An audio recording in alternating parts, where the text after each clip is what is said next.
Yeah. Okay. At the moment. So you give your solution to the principal and the principal is happy. Next day evening the principal calls you again. He says, Baba, you thought you will help. I thought you will help me. You put me into even deeper trouble. He said, what's the problem? No, he said, I called up all these teachers and said that, you see, this is the statistically proven result.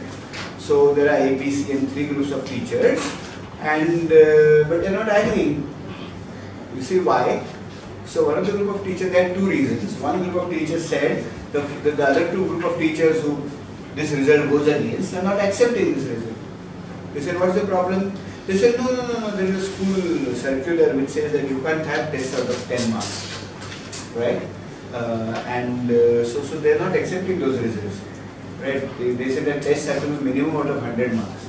And secondly, one of them is saying that, you know, you have got these results only because just because you've attended just one lecture. If you attended more lectures and if you do more data, that you would not have produced this result. Is what some of the teachers are saying. So can you know how to get out of this mess, right? So you say that then this is a test out of 100 marks. Come, let me have a test out of 100 marks tomorrow.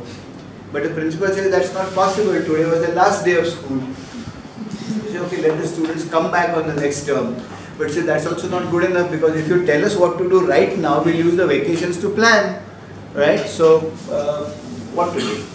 So what do you think should be done? Extrapolate? Okay. So let's do extrapolate. 60, 60, 60, 60. And now we'll know why the second thing that the teacher said about you will be attending one lecture of data science will not come into me. Right? So what will be the average? 50. So what was the first deviation? 10. Yeah? Yeah? So what would this be? Right? So what would this be? So this is minus 100. 50. Divided by 5, no? 50. No, that is 200, 200, 900. Yeah, so this will be 200. No. This 200. product will be This 20, no? Product will be 200, 200, Yeah. 900, and 500 by 5. Yeah. 100. Minus Yeah, you're right. Minus 500, no? Yeah, minus 5. Yeah. 500 upon 5. So the answer is minus 100. Yeah? So you see that covariance had changed. Now, it's a problem, no? It's still negative, alright.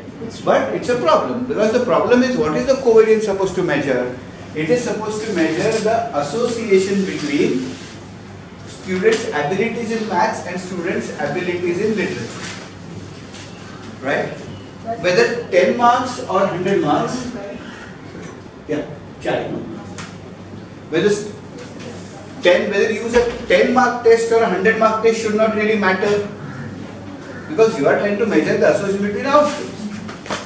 But now, with you, whether you use a 10 mark scale or a 100 mark scale, it's just a matter of scaling. What it now says is, if your answer depends upon what the scale is, scale of measurement is, it's not a very good answer. Because if your answer, what you know about the association between two variables, depends upon the scale in which these units are measured, then the answer is also scale dependent. So I can't really attach any significance to this number minus 100. All that I say is the sign matters. The association is negative. But how strong it is, I can't say, because if I take this example, if I scale this by 100, then this will go to 1000, then this result will become 5000.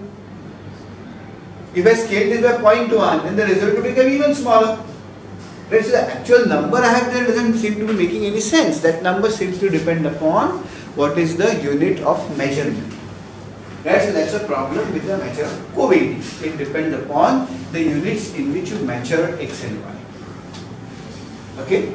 And that problem is also shared by the variance. So if you have the variance, summation xi minus x bar square upon n.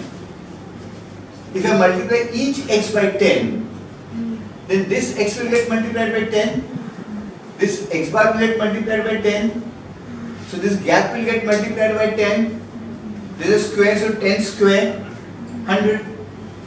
So So multiply each observation by x by 10, the variance will get multiplied by 100. The covariance will also get multiplied by 100 because the covariance and variance are really identical formulae.